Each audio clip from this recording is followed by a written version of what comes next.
Liquor Talk, new episode starts now. Welcome everybody to another edition of Liquor Talk. It is the guys only round. Today I got Juggy here. You know, y'all already remember Juggy. The other two guys couldn't make it. We got a new guy here. We're gonna get, we got my man Dez out of ATL, the host of the This Ain't That podcast. How you doing today, man? Yo, what's good, man? I'm good. Living, trying to stay safe. We've been wide open, so I'm staying safe, practicing social distancing. So I'm in the crib chilling. I'm good though. You know how glad to be here. Juggy, what's going on, man? Man, living the dream. Out here trying to get each and every day. I'm just grateful to see another Saturday, chill with the boys, and get to these subjects.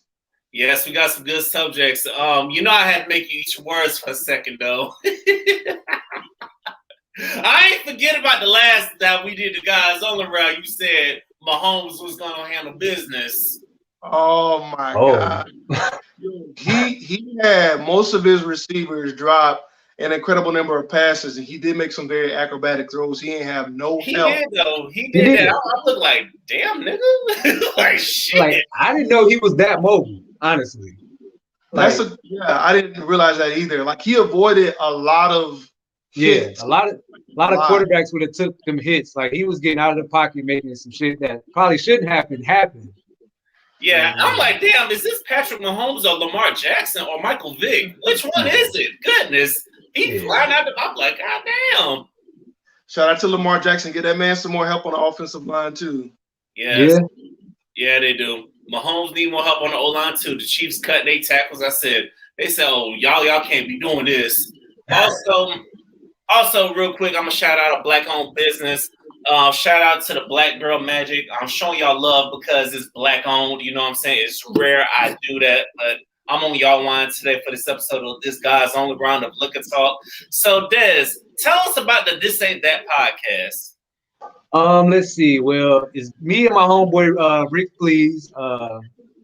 It's an acronym. Actually, it's an acronym for dad. So if you never really caught that, This Ain't That, it's dad. It's actually it's pretty much just me and him. We fellow fathers. Just a time where we take a break from being dads and just kind of just kick it. We talk about pretty much whatever comes up, what our respective TLs looking like, stuff that, kept our interest, going on. And yeah, it's just two dads, taking a break from our daily duties of caring for our children and, just pop our normal shit as men. That's real. So what made y'all want to get started with this podcast? Because, it's really, I had a podcast. I had an original podcast that was a solo podcast, and it was becoming difficult because I was carrying a lot of I was carrying the conversations alone. So I don't know if you ever had to have a conversation by yourself. That's probably some of the hardest shit you could possibly do. Yes, it is. Without rambling, without trying to have a structured conversation alone is really hard. Yeah. So Rick, my homeboy, we've been friends about 7-8 years now. He always been one of the funnier friends of mine. He always had a very interesting, to say the least, point of view on things. So it's like, hey, we should put it on wax and, make something of it. And we finally stopped playing around with it, got serious, and here we are. That's real. That's real. It's always that. Everybody says that they will kind of play around, procrastinate with it, but then once you get started, it's kind of hard to just stop. So, definitely. What's something about podcasting you wish you would have known before you got started? What would I? Let's see. How important consistency is. Yeah. I didn't know how important that was. Like I said, I had a solo podcast when I started, and I was all in probably the first 2 episodes, and then I took a break. Then I got back in like 3 episodes. Like once I realized my consistency was off, I started my numbers was dropping, the engagement wasn't there. And I never really knew how important consistency was when it came to podcasting, which I should have known because it makes sense in every other part of our lives. Like you're supposed to stay consistent with everything you got going on. So shit. But podcasting, I definitely should have. I wish somebody would have told me more about consistency. That's real. That's real. That's real. All right. I appreciate you for answering questions, you know what I'm saying? Because I like to get to know the new podcast, you know what I'm saying? So, you know what I'm saying? What's been going on with you, Junkie? For me lately, I got a lot of projects going on. Of course, I'm a married man, so that's always a daily adventure. And then, I still have my day job, unfortunately, so I have to dedicate a significant portion of my energy to that, talking to older U.S. citizens who may not see the world in the way that they should. It's always interesting. Ooh. Oh yeah. We discussed the last couple of episodes. I've jump started my bowling career, so I was actually just practicing earlier today, and watching. They had PBA championships on Fox Sports, so I was just watching, taking some notes, purchasing some equipments, and waiting on my hashtag Biden bucks to come in, because I sure pay my taxes every time I get paid. So that's right. At least a small, and I do mean a very small portion of that coming back to me. I do appreciate that. I do. I agree with you, man. I feel you on that taxes. Like I said, thank God for a stimulus, because taxes, I mean, my goodness, they hurt people without kids. You know what I'm saying? Man. They hurt people with kids because you got to pay for that insurance, man. So it's exactly one side or the other, man. It's unavoidable. You rolled a 300 yet, dog? I have not. I have a 287. Okay. I'm real close to that. It looks really easy when we see it on TV and stuff like that. When these guys roll these 300 games, but you literally, it's a lot of work. It's extremely challenging to do the same exact motion 12 times. And then if you're televised, there's a $3 million pot on the line.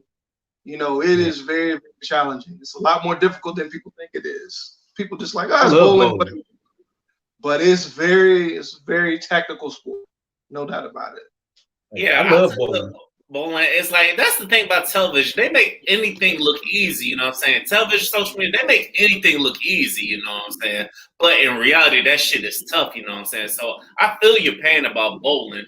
So let's move on to some things, fellas. Now, why do people always want to celebrate the death of somebody? Because I was listening to Rail this past week. They were like, it's been 20-something days since Biggie passed away. I'm like, why are we celebrating this man's death? Why not celebrate when he's alive? I never understood that. Like, why celebrate the day somebody died? What's the celebration in that? I mean, I don't know. I actually did y'all watch Coming to America too? Yes. Yeah. So I don't know if y'all paid attention to it, but right before King Joffrey passed away, he had a celebration like before he died. And I thought that was like the coolest shit ever. Like, why is that not translated in other, in our society?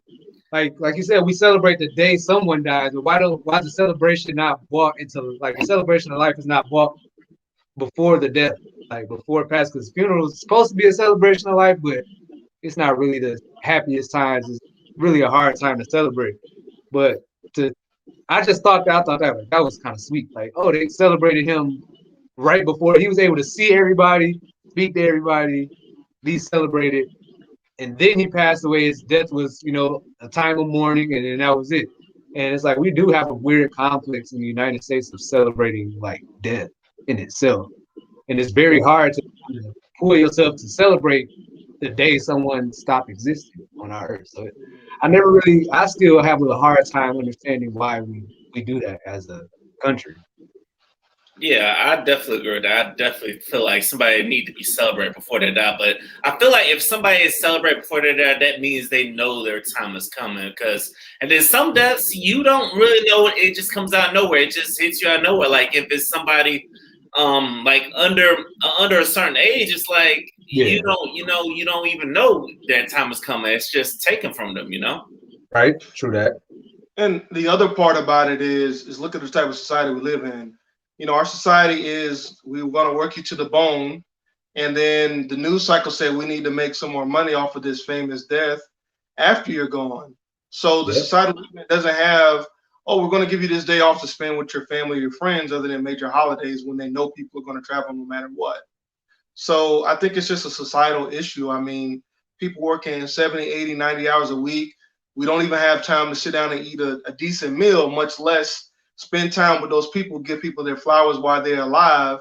Yeah. So, it's a societal issue. You really have to sit down and reprioritize everything from top to bottom in order to, hey, I got to call my boys. Hey, I got to call my aunt. Hey, I got to call my grandma. Especially if you work a traditional job or you work in like a hospital or anything like that where you're on your feet all day. It's hard to take all that energy and then turn it around and go to somebody's event or go to somebody's poetry. It's like, man, I'm tired. You know what I'm saying? I got to go cook. I got to get up in the morning. It's a huge sacrifice. So I don't think our society is really built, unfortunately, it's not built for us to really spend time with the people that we love that much, in my opinion. It really isn't. If you sit down and really think about it, it really isn't, unless, of course, you have a whole bunch of money, you know what I'm saying? Even those people, sometimes they don't even get the time of the day to, sit down and spend because they got to do functions and stuff, and everybody's being twisted. So shout out to everybody that makes time for things and stuff. Always remember to make time for yourself because time on this earth is short. But just for the hell of it, what was your favorite Biggie song?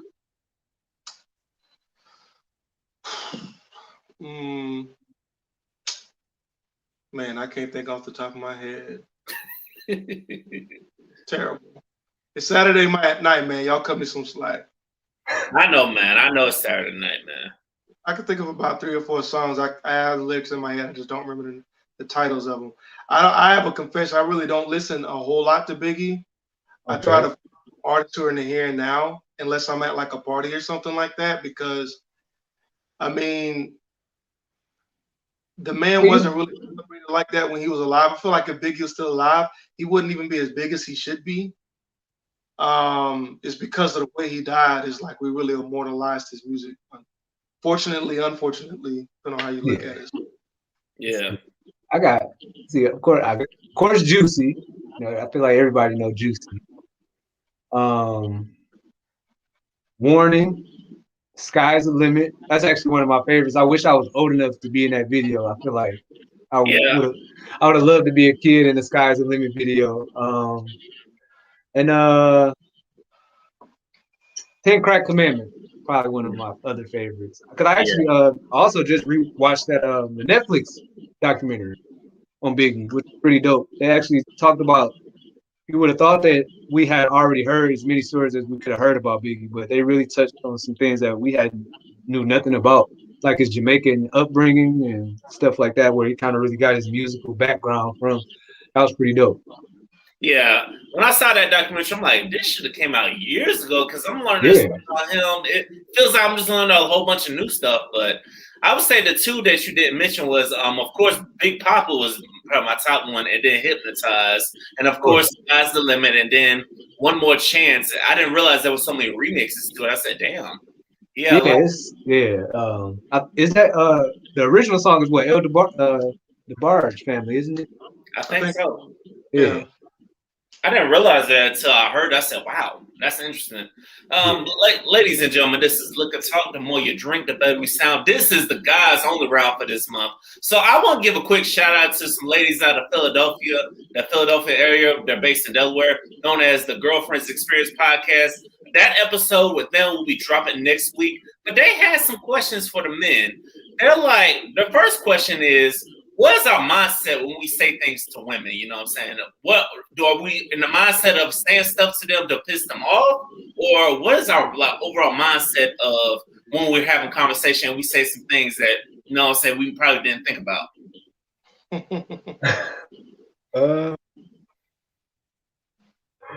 To piss them off? I be more so trying to get my point across. So it's been times where like I'm saying this to get so you can understand where I'm coming from. Like I ain't really trying to hear where you at with it. Like I'm trying to say what I got to say. So I could definitely be. It is a narcissistic way of looking at it, but I know if this gonna rub you the wrong way, I'm saying this so you can understand where I'm coming from, not so much to understand where a woman is coming from. Hey, at least you're honest about it, you know. Yeah. It's been too many times where I had to, not really too many times, but it's been in arguments and, conversations where it's like, all right, you right in your way, that's cool. I'm right in my way, but I want you to understand why I'm right. So I'm just going to say this, and I know it's probably going to piss you off, but hey, I gotta at least, liberate myself. I think for me, I'm very linear minded, so I'm going like step A, step B, step C, and so forth. That I may not be thinking about how this affects somebody else, especially on the emotional spectrum. Now I've learned not to do that with my wife, but sometimes when I'm talking to other women, I have to remember that we think differently, and so just taking time to like carefully consider your words and how they could affect people is big. But I don't know how it is on the single side. It's been a really long time. So I don't know how single guys communicate with them. I don't know if that's changed significantly. I can't answer that part. Yeah, I understand. I think I got to a point of I used to be like reserved and stuff and not really saying how I felt, but as you get older, you're like, you know what? I need to stop trying to give a fuck because some women they be coming up on your throat. You know what I'm saying? They know they be coming up your throat, and it's just sometimes you can't take that because sometimes they'll just think they can run all over you. And sometimes you gotta put your foot down. So it's like, and I do have that narcissistic thing. Let me go ahead and get my thought across so where you try to see where I'm thinking because I'm trying to feel where you're coming from, but you're not seeing where I'm coming from. So exactly. That's what sometimes I've been thinking, why can't we just meet in the middle? All right. Sometimes you just gotta get your shit off and mark your territory. Like, all right, this is where I'm at with it, and then you can either meet me here or we can figure some other shit out. Yeah. Also, and they also want to know what do we think about their nagging? Like, or do we think they're nagging too much, or their definition of nagging? Because they mentioned how some men they just like they don't like when they feel like they're being nagged all the time. Ooh, I'm gonna let the married man go first. He could talk to this one a little bit better. I think there's a lot of parts to this, but I think the most important thing is I think if you're married like me, you have to prioritize your wife's needs. So what she needs becomes what you need. So what you do is you learn how to take care of all of her stuff proactively, and then you can take care of all of your stuff. When you're single, thinking back to when I was single, barely, somewhere back, galaxy a long time ago in a galaxy far, far away. It depends on the hierarchy. Like if you have somebody that's like a first round draft pick, you're going to carefully consider how and what you say to them. But if it's somebody that you don't really care about like that, or it's not that deep, you're just not going to care. That's the way I look at it. That nagging. So I've been in a long-standing relationship, so I know that's about as close to marriage as I've probably ever gotten so far in my journey.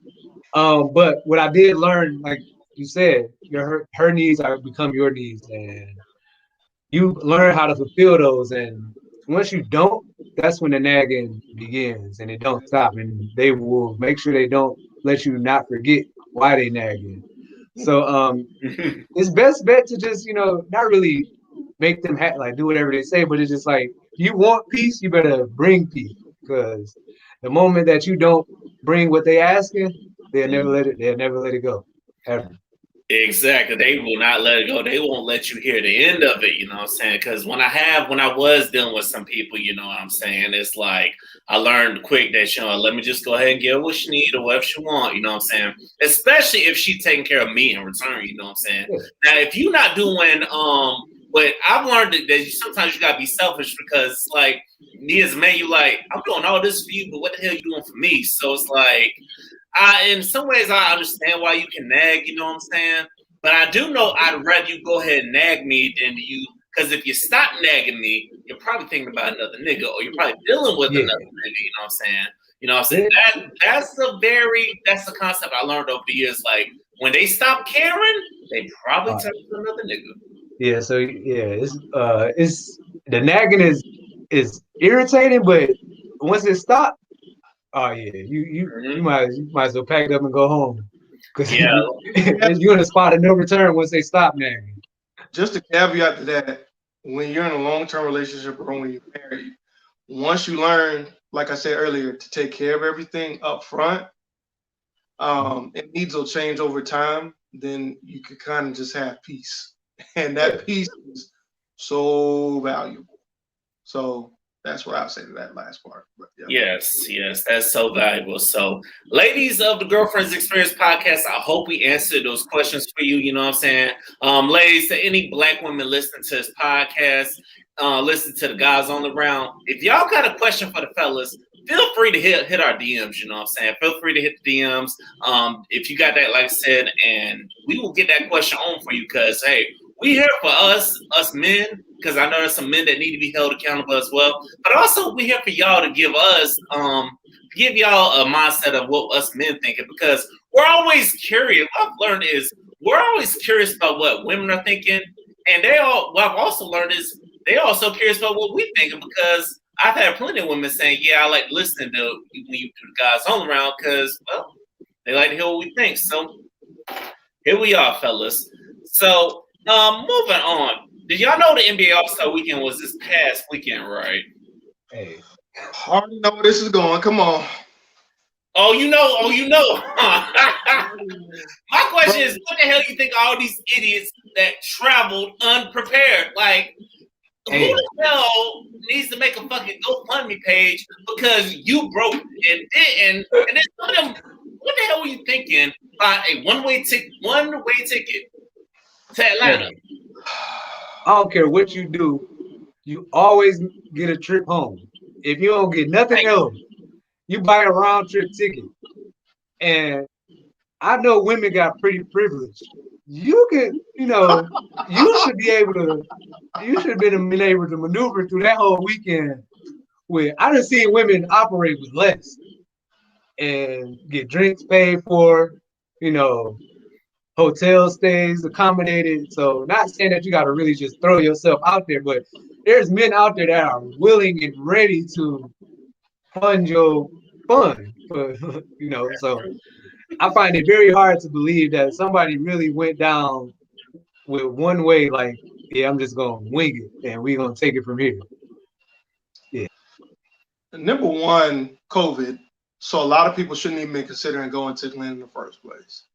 Number two, if you on unemployment, if you got kids, plural, why? Why are you spending money on going to Atlanta? Why? And you didn't have a way back. So now you're creating a GoFundMe, and you better hope GoFundMe don't shut that down. Man. And then she was asking for, like, I seen one, she needed a trip home to New York. And she wanted $1,300. Like the Greyhound was probably $100 max. Like we was funding some other shit for $1,300. Had to be a scam. Had to be. And you know what tripped me out was she wasn't the only one. It was a whole bunch of other people. I'm like, are you people serious? Do y'all not look at your bank accounts when y'all are planning trips? I saw a video where these guys had caught these 3 girls staying in a U-Haul van the entire All-Star weekend. And innovative. I thought that was very ingenious. Did y'all bathe? Yeah. Man. Yeah, I'm like, did y'all bathe? I'm like, because I thought that was crazy too, because I never thought I would see women standing in the U-Haul van. I thought that'd be some shit men pull. Because us men, we don't give a fuck. We can lay our head anywhere and not really trip. But to see some ladies, I'm like, then the other part about this is, if you was hurting getting to Atlanta, how was you gonna go to all the events where you gotta pay top dollar to be up there with the celebrities? Listen, you had to pay some cheddar to get them tickets to the game. Listen, I living here, shit was it was a lounge that's literally cover free, no cover at the door on a regular weekend. They was charging $200 general admission, $100 a part. And this allows that you can go to on a regular basis, walk in, get some wings, listen to some food, might spend $30 in your whole experience. You get some wings, probably 2 drinks. They wanted $200 but general admission. That's not getting a section that includes liquor. That was for you to step foot in our door, and no drinks in your hand, no nothing. They wanted $200 admission. Everything was inflated, literally from parking to food, all that. So I could kind of see how she got in that situation, because if she typically makes a trip to Atlanta, like, okay, cool, I got X amount of dollars.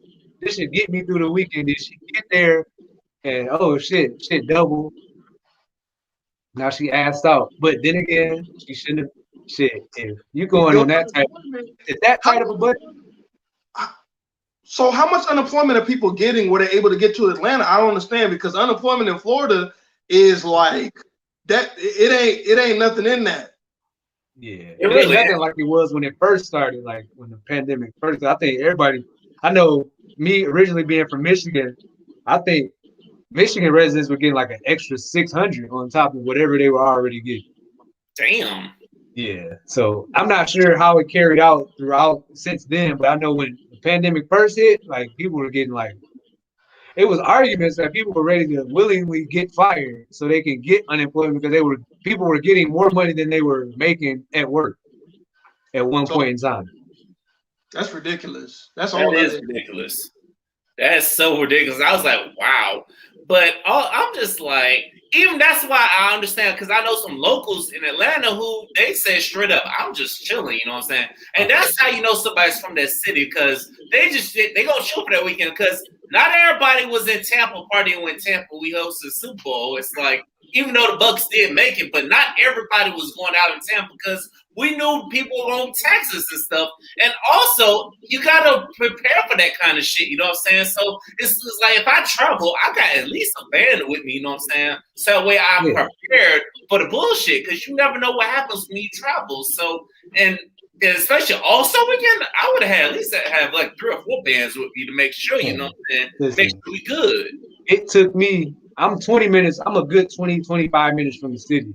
It took me 45 minutes to get to the city. And then it took me about an hour and 20 to get back. That's how bad traffic was congested. And to think like the actual event that people were attending or would usually attend wasn't really even open to the public. That was more so family and close friends of, you know.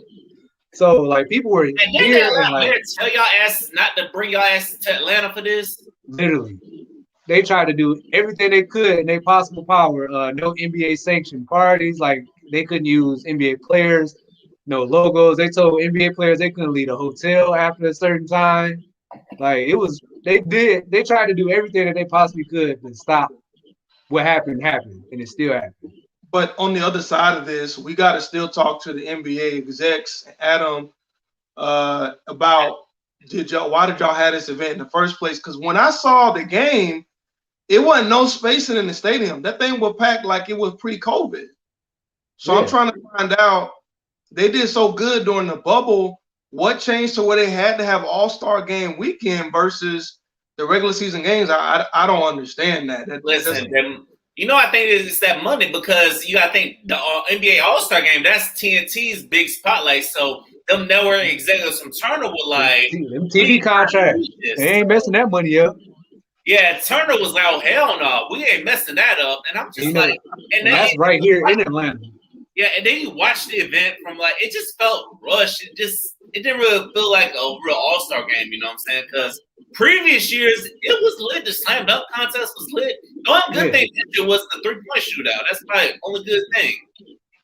Yeah, I feel it was definitely rushed. It was also very inconsiderate considering the times. I mean, like, I understand it's a business side of it, but you've had players that have been, you know, affected by it, like Karl Anthony Towns, who lost his mother to that. Yeah. Like, and you got like the bubble happened. I mean, like the world literally stopped. Like you some things you just have to do without. You know, yeah, and I understand. Like, didn't y'all get bailed out by the government? You know what I'm saying? Shit. Yeah, they had. I mean, to me, it's inexcusable. If you win the whole bubble and championship, you didn't have you had people hardcore on COVID protocol. Everybody was vetted. Everybody was getting tested. Nobody could leave the facilities. And then you jump forward and you do the All-Star game. Y'all should have did a buyout because, man, you want to talk about COVID soup. They had COVID soup in Tampa for the Super Bowl. You having COVID soup in Atlanta, which is already grossly overpopulated, and I could be wrong because everybody and their mama trying to move there. You know, just people have to make decisions, and I know some people have to make business decisions because the feds ain't really helping out that much. Right. So I don't know, man. I guess it's all about the dollars. Yeah, money talks, bullshit walks. It's sad, but you know what I'm saying? Like I said, and it's like, even when your top player is saying, I'm not really feeling it, I'm like, now if LeBron feeling this way, imagine how everybody else feeling. They kind of rocking with LeBron, you know. Yeah, but even though he said that, did nobody not show up? Exactly. Right. Like, it would have been a big message had they not showed up, though. But yeah, LeBron would have been like, "Hey, I'm not going. You know, I'm good." Then that would have been something like I feel like the NBA would have definitely would have had to listen because I mean, your top player talking about not, the face of your league is talking about not showing up due to the fact that they feel like, no, this is, inconsiderate and it's just bad timing. Then that probably would have made them look themselves in the mirror and it's like, okay, there's something else we could do to commemorate, this moment in time where we celebrate, our top players. Like, because COVID has opened the doors for a lot of things. Like, there's been all type of virtual events, all type of crazy stuff. So I'm pretty sure they could have put something together where that could have been, done in a safer way. Like they could have put that shit somewhere remote, far out, where it only could have been satellited, that players could have only been to. Yeah, or they could have just did it in Orlando in the bubble, you know what I'm saying? They could just did it right there in the bubble, you know what I'm saying? Yeah. Just keep it low key, but no, because everybody gonna try to go to Atlanta and have all-star events anyway, you know what I'm saying? Right. Nobody put it in Idaho or something. I don't know. Yeah, put it in a place nobody checking for, Yeah, like in the middle of nowhere, satellite. Players only know where the location are. Players in like their close family or whatever the case is, and could have still had it nationally televised. It could have still been everything that you wanted it to be. It did not have to be in a space where people are still trying to recover from the initial wave of the pandemic. Correct. All right, fellas. I saw this interesting fact on Twitter, actually on social media, just as I was about to get on. What do you think about women who will invite their homegirl out and expect a man to pay for her and her homegirl? I know what you're talking about again, bro. Oh, man. Okay, I've been in a couple different situations. It really depends on the girl. Okay, so but I see some tweets that made me think about like, damn, I should probably start reconsidering this. So a bar tab is okay. That's cool to cover a bar tab. Like if we out, it shouldn't be required of you. It should not be, oh yeah, my man coming, we just gonna drink and have a ball. Then when the tab comes, nobody grabbing nothing, and it's always looked up to me. That should never be the scenario. Another scenario is you should never put yourself in women's business. Some girls is going out, she invites you, you still say no, don't go, because I don't want to. I don't even want to be a part of your girls' night. Don't invite me to that shit. I'll drop you all off. I'll be the DD. I'll pick you up. Whatever the case is. But I have been in situations where I liked the girl and she was with her friends. It was more so like, oh, where y'all going tonight? Oh, I'm gonna pull up. I'm gonna come through. I came, then I did cover the tab because it's a part of the festivity. So there's appropriate moments for it, but it should never be required ever. I think knowing the specific scenario that they was talking about, like the girl called her friend's boyfriend Dusty, and so when you say a phrase like that, then I just question everything. Yeah. Is that really your friend? Why are you going with him if he's Dusty? Why would you want to be around them? Man. Why did you why did you get a couple drinks? Why didn't you just get food? If you got this food and maybe like water or something like that, I'm like, you know what, man? I don't want this to be an embarrassing moment. I just go ahead and take care of this. I pull the waitress to the side. Hey, I got it. And they're like, oh, it's like, hey, listen, it's not a big deal. Just having a good time. Well, when you just sit there and expect me to cover something, I have never actually been in that situation. I've seen it happen to other people. Look, if I'm with somebody, I gotta cover that automatic as the man. But including other people, I'll do it because I want to do it. But you're gonna call me dusty? Oh yeah, no. Why would you sit and ate and be miserable and had 2 drinks? It's illogical to me. Like there's something really wrong with that situation to me. There has to be some other part of the context that we're not privy to because it just doesn't make any sense. Yeah, no. It don't make no damn sense. It's like the only way you call me dusty because you just sit here expecting me to pay for my tab. No, I'm here paying for you, me and my lady, and you just showed up. Now, on the flip side, if this was a crazy scenario where, like I said, if I knew a threesome was going down, you know what I'm saying, then maybe, tab getting covered. Maybe I'll go ahead and pick up. Then I'll go ahead and say, okay, no problem. But to call me dusty because I'm not paying for you and your friend, no. You need to have your own money. Or where your boyfriend at? Or what of a nigga that was trying to get in your pants? Where they at? Yeah. Don't come for me. I try to avoid them situations as much as I possibly can. Being single, if my homegirls ask me out, like, you know what, go ahead, because I'm pretty sure when you go out with a group of girls, I would say like 80% of the time they're looking for you to cover some portion of the events. It ain't gonna happen. And I'll be like, you know what? No, I'm good. Cause I know y'all pretty. I'm pretty sure y'all gonna bump into a guy that's ready to cover y'all whole entire night. Y'all gonna have it. I'll be good. Don't invite me because I'm not that. I'm just not gonna do it. Like I said, like you said, a threesome possibly could pop out of this. I see, I see a couple of spots that I see some light shed in the one way. Hey, I might be willing to, roll the dice and pay a tab and see where it get me. But if it's just I try to avoid that situation as much as I possibly can. Agreed. I damn sure do the same thing. I try to avoid as well. Ladies, don't be expecting us to do that. Don't be calling us dusty and broke because y'all expect us to do something that we're not doing. No, we got standards too. You know what I'm saying? We got standards. Yeah. Ladies and gentlemen, this is Liquor Talk. The more liquor you drink, the better we sound. Now, Juggy, this might pertain to you. Since you're married, man. But how would you feel if you were married to somebody and they said we should still live in separate houses? What are you thinking about that? Because I've talked to a whole bunch of other men that said the same thing, that they'd be okay with living in a separate space or just having a big ass house where she in one spot and he in the other spot. I heard of that, but living in 2 separate places while y'all still married? Because I've heard someone say they really love their space to not share it with somebody. I actually heard of this scenario recently in Network Friends, and I feel like I understand both sides of it. I know this sounds crazy. If you went and got your own spot, as a woman, especially as a Black woman, right?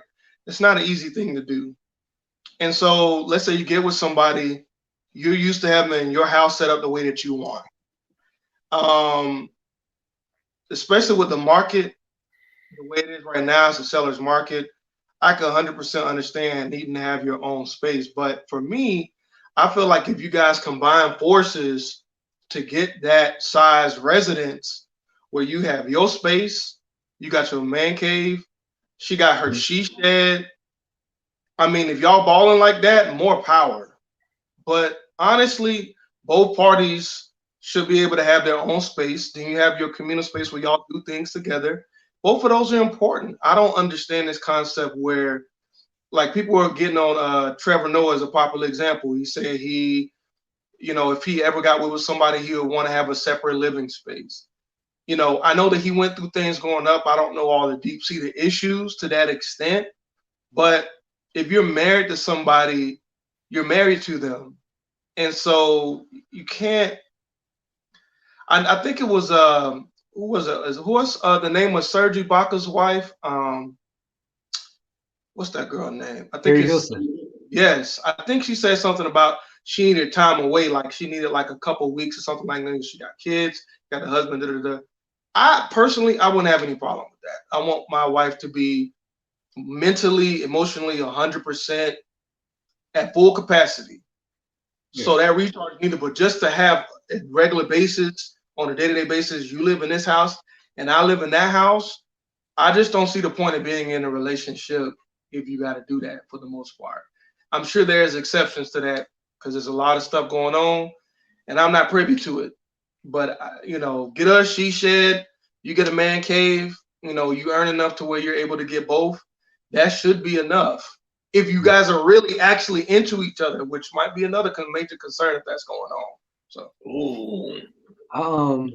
like I said, I've been in a long-standing relationship where we live together. I could see, like you said, I would want to be in a space where we earn enough where that we can accommodate our separate spaces. Like I enjoy like she might enjoy things how she likes to enjoy them set up.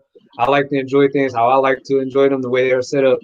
I think living in separate spaces is very extreme. I don't think that means that marriage must be a business decision or something. That ain't that ain't no marriage.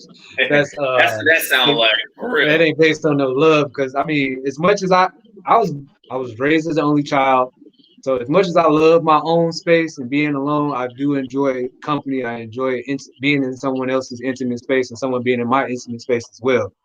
And I just couldn't imagine, you know, my person living on the other side of town or 2 blocks away or however the case is. We're supposed to be in this lifelong journey together. I just couldn't imagine. I would just prefer us to, you know, be earners where we can, you know, accommodate our, you know, our own spaces. Or like you said, like Carrie Hilson said, even if we want to allot time for each other, like once a month, like, hey, you know, she take a day and, you know, do her own thing. She get a hotel room or whatever she needs to recharge and refocus. And I take the kids and she take a day or I take a day, however it works. I feel like those things are accommodated, but asking to live in separate houses, that's mean an extra bill, that means extra taxes, extra, yeah, nah. That's just a headache. That's a business decision and y'all in it for the wrong thing. Agreed. I definitely agree with what both of y'all said. And it's like, when I first saw it, I'm like, why the hell do you want to get married then? If that's the case, if y'all going to be living in separate houses, what's the point of getting married? Because you can't be doing things that you do in a relationship and then expect the marriage to work out. No, it's like, I understand like having separate spaces, have your space and my space.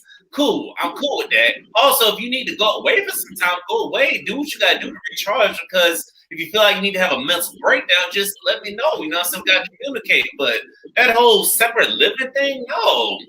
It's like, that's just a waste of money when we supposed to be married, supposed to be putting our sources together and doing this thing together and working as a team. So it's like, that tell me right there, you don't have this team mindset. You still have this me mindset, you know what I'm saying? And there's some things you got to sacrifice in marriage in order to make marriage work, you know? So it's like, I just really would question your mindset of where you think this is going with us, you know what I'm saying? Because you already have another person lined up, or do you just into that side person that much, you know what I'm saying? And if that's the case, then why don't you just go be with the side person, you know what I'm saying? It's just dysfunctional, man. Everybody has an opinion. You can voice it online. If it gets 100 shares, people look at it as law. It's not necessarily the case. You know, I would encourage anybody out there that is listening to this, if you're dating or dating somebody seriously, and you must have your own place, just stay in your own place and get a plan with benefits, because it's going to save so much headache in the long run. There's no way you could learn to really intimately know that person if you're literally in another space. Just don't take that step to marriage. Like, so I don't know, man. That's crazy. It is crazy. It's like, that's why you just don't get married. It's like, if we just gonna be living I understand like living our own space is why we're in a relationship, but it's like, but then once you get married, be still living in separate spaces. I'm like, nah. But fellas, let's get to the main thing we gotta bring, which is something I pulled from Twitter. Now I'll read the tweet. This lady asked for my fellas, are y'all trying to break the cycle a real man not showing weakness to your sons or anybody you look up to, and are we strong enough to have open dialogue with homies? You know what I'm saying? So, what do y'all think of this? Because I've heard over the years of like men just don't have that space where they break down. They just don't show emotion. So, let's dive into it. What do y'all think? I will say it does start at home because I watched I Am Athlete. I don't know if you guys are familiar with it. Brandon Marshall actually made a really good point, and it's something that I really instill into my son as well. It starts as he said he got twins. He said his daughter and son, they both fell, both hurt themselves. And the first thing he ran or someone ran to his daughter to pick her up, ask her, was she okay? You know, making sure, telling her it's all right, don't cry. Then his son was like, get up, don't cry, you're a boy. Big boys don't cry, whatever that moniker is. And I think it's really unfair. That's where it starts because I mean, we talk as kids, like, stop crying, you're a boy. Big boys don't cry. You don't need to be crying. Fix your face. Ain't nothing wrong with you. Straighten up, and you never really allow time to be emotional. My parents did it. I know they love me, but they only could show me love the way that they have been loved, and which was the way that they taught me. Couldn't show emotion. What you crying for? Fix your face. You couldn't even have a bad day because you got a bad day now. You got attitude. You can't express yourself, verbally because if you talk back, now you're being disrespectful. It's like I'm not, I'm a human being to feel, and it's unfortunate that that is placed on our young boys black boys, because if you don't have the opportunity to express that emotion where it's happening, you only building up for it to explode somewhere else. Right. You got these kids that's going to school acting out. Teachers don't have the opportunity to, I gotta pass this curriculum on to 30 other kids in the classroom. We ain't got time for little Tyrone and his temper tantrums. You thinking he has a learning disability or he's not able to, retain the information. He's placed in a situation where he can't openly express himself emotionally. So now he balled up, and only way he can act out is at school. That's the only time he's gonna get the attention that he's deserved. But he's not getting it and he's not being able to receive it how he needs it. And it's really unfortunate. Like even in friend groups, my friend group has my cohort of friends. We've probably been friends about 10 years. Like the guys that's been around me right now, I feel like are my lifelong friends. And it's just recently over the last couple of years, we all came out with our own. We talked about like our episodes with depression and anxiety, and I want to say that made us a lot closer. Those are things we had never shared with each other. Like it was just taboo. It was just like, yeah, I'm good. Don't worry about it. But that's the way we've been taught. It's unfortunate because you have to be emotionally available to somebody, and why you can't do it with your man? Like we should be able to kick it how we need to kick it in all shades of us. Like it shouldn't be all good times. Let's go catch a game. Let's go have drinks. Let's go run around, chase some women. Let me tell you about the bad day I had. Let me tell you about why my anxiety been kicking my ass all week. Let me tell you how my depression is going. Let me tell you how, my relationship is failing, not just on, shit should be an open book always at the end of the day. That's real. That's real. You preaching. And you are preaching. I agree with everything you just said. And I mean, I don't have kids yet. You have kids, so you have a much different perspective on this. I can say for sure, as the oldest of four, and with both of my parents present in my life growing up into this day, if my dad does or says something wrong, my dad will call me and apologize. And I grew up with that. But when I got older, I realized that very, very, very few people had parents who knew how to apologize. They were never, ever wrong in any situation, even if the kids got significantly hurt, physically, emotionally, verbally, they were never wrong. And so I think there is a balance. We do have to raise each other to be tough because the world isn't always the friendliest place. However, especially for Black people, we don't get to vent. There's an extra layer of things that we have to go through that, to my knowledge, other people just don't have to go through. No. And you're right. Especially, you live in the corporate America life. If you're in the medical industry, I mean, it is an extra strain. Just people asking you certain things it can trigger you, but you have to swallow that trigger because you have to present a certain way in order to keep your job, in order to continue to pay your bills, provide for your family. So I think that, we have to be able to sit down and actively listen. Now, I know everybody doesn't have groups of friends where they can really vent. And if you have health insurance, please, please, there is nothing wrong with seeing a therapist. It can save your life. Just saying it out loud instead of just keeping it inside. Because people, they always talk about the Florida man. And they say, people do all this crazy stuff that doesn't make any sense.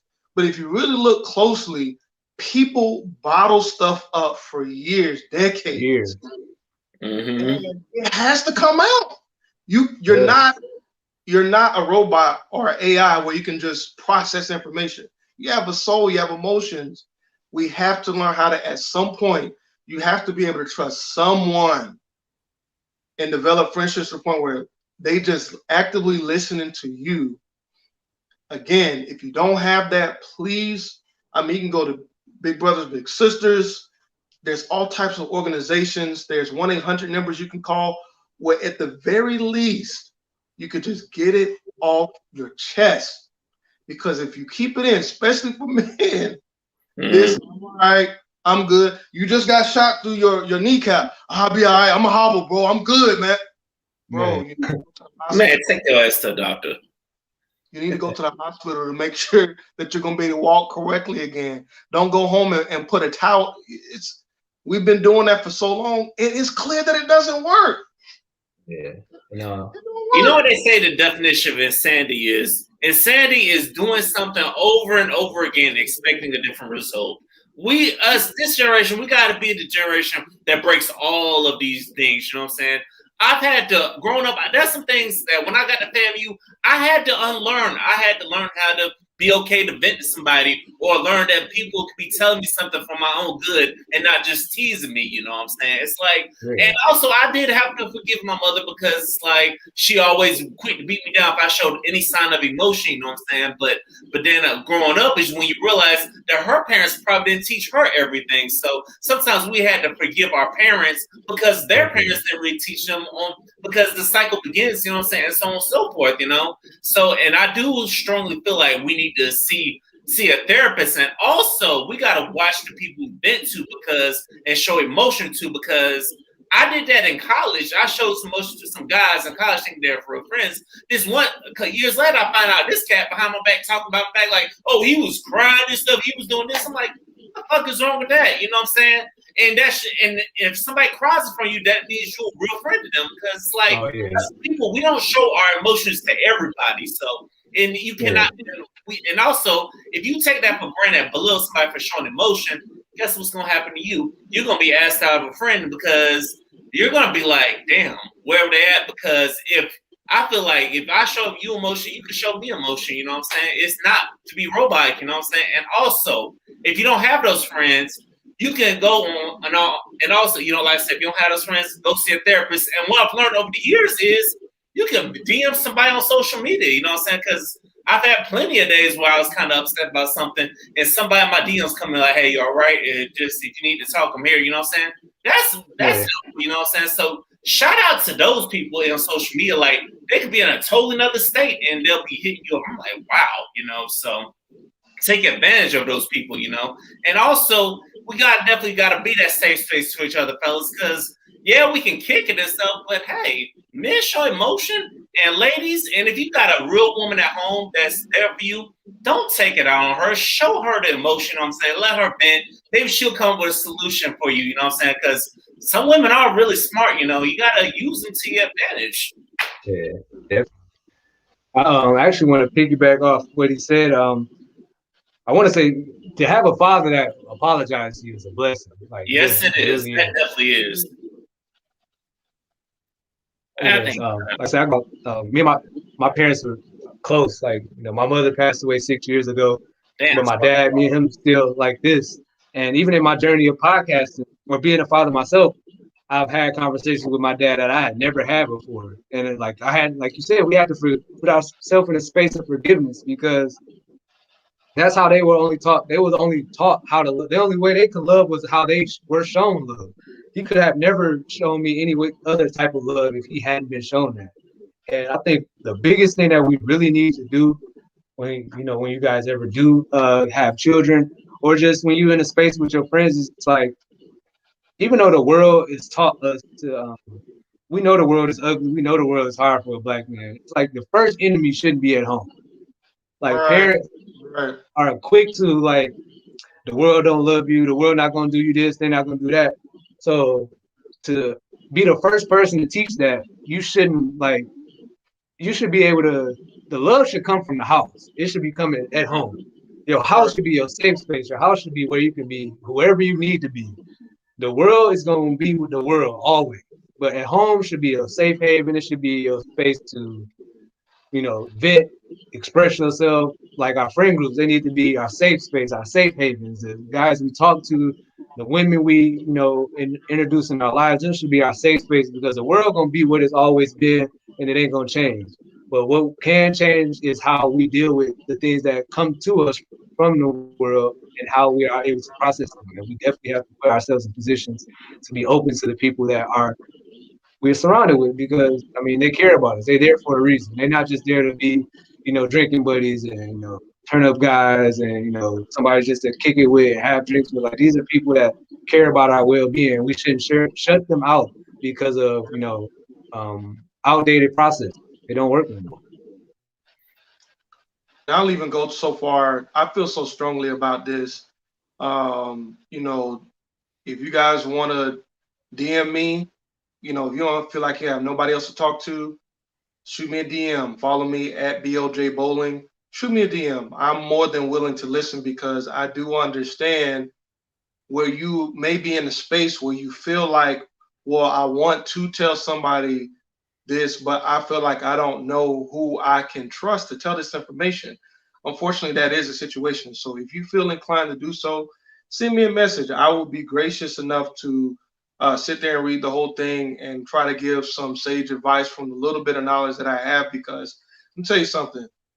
If we're not willing to put ourselves out there to help somebody else, we cannot expect somebody to be there for us. Exactly. You have to be willing to help other people, and then you can expect to receive something in return. That's the way I think it goes. Exactly. You know what I'm saying? It's like, I feel myself, that's how I will say podcasts help me grow. You know what I'm saying? Now people come to me for advice. It's like, and whenever somebody does come to me for advice, I take advantage of it and I take it and run with it. If you have an opportunity to be a blessing to somebody, take that opportunity and be a blessing to somebody. If you see somebody bitting on social media, don't be laughing at them. No, you take the opportunity to be like, hey, I hope it gets better for you. That's a memo to some of y'all women out there, you know what I'm saying? And to some men out there as well, you know what I'm saying? We cannot be laughing at somebody for their experiences as well, And also, I put myself out there, if y'all need to talk, it's Real V Jones on Twitter and Instagram, you know what I'm saying? Or the podcast page, you know what I'm saying? We got to be that safe space for each other, you know what I'm saying? Because we all what we got. And one thing I've learned about many people is sometimes you find out that everybody going through it. Nobody's perfect, you know what I'm saying? We all need people to lean on. So, and also when we do have kids, I don't have kids myself, but also when we have kids, we got to be able to say, I'm sorry, then we got to show them that emotion, you know what I'm saying? We can't be so quick to pick up a damn belt if something going on. No, we need to figure out what the hell is going on with my child, you know what I'm saying? And so figure out why they acting like this instead of being so quick to pick up a belt, or if it's the case where I need to tell my child, no, defend yourself. Don't take that crap from nobody. You got to strengthen your kid, you know what I'm saying? Because, you know what I'm saying, you can't be so quick to pick up the belt, you know what I'm saying? It's like, now there are some cases where, you might need to, but not every case is like that, you know what I'm saying? Yeah. So that's a memo to black parents. And also to my black men out there, if y'all can kick with somebody, you can have drinks with somebody, and y'all can go out to the club and stuff, do what you do. you should be able to vent to that same person as well. You know what I'm saying? If we doing this, we gotta have the same energy for each other, because nowadays we gotta be there for each other, because it's like we're all what we got, because the world has a vendetta against us. Even to this day, they have a vendetta against black men, you know what I'm saying? And against black people, black men, black women, we are what we got, you know? So we definitely have to find ways to be there for one another. Yeah. All right, fellas. Y'all got any free advice y'all want to give to the people before we get up out of here about anything? I do. Whatever it is that you really want to do, if you didn't have to go to work, start doing it tonight. Do not wait. The other thing I would tell you is go to the Google Play Store, go to the Apple App Store, download Webull, Webull. Start putting some money into an account, start investing in the stock market. Do not wait. I'm telling you this from experience. Do not wait. You just got your stimulus check, yeah. So take part of your stimulus check. Take part of your stimulus check. Open up a Webull account. Start investing some money, because I promise you, there's some stuff coming down the road. Okay. You don't need to have some of that money and that equity in some of those stocks. That's my advice. All right, Des, what you want to tell the people before we get out of here? If I could offer one thought of advice, live, man. We a year into a penny, and we done seen life change like crazy, and people living with too much regret. Like, if I would have known this day was gonna happen, I would have did this, I would have did that. Do it, live. I mean, we only get one lap around this thing we call life. You know, after that, that's it. So don't live it. I pick back off that. My free game is this, you know what I'm saying? We gotta take them chances. We gotta risk it all, you know what I'm saying? We just gotta start risking it, shoot some shots, do what you gotta do, you know what I'm saying? You know what I'm saying?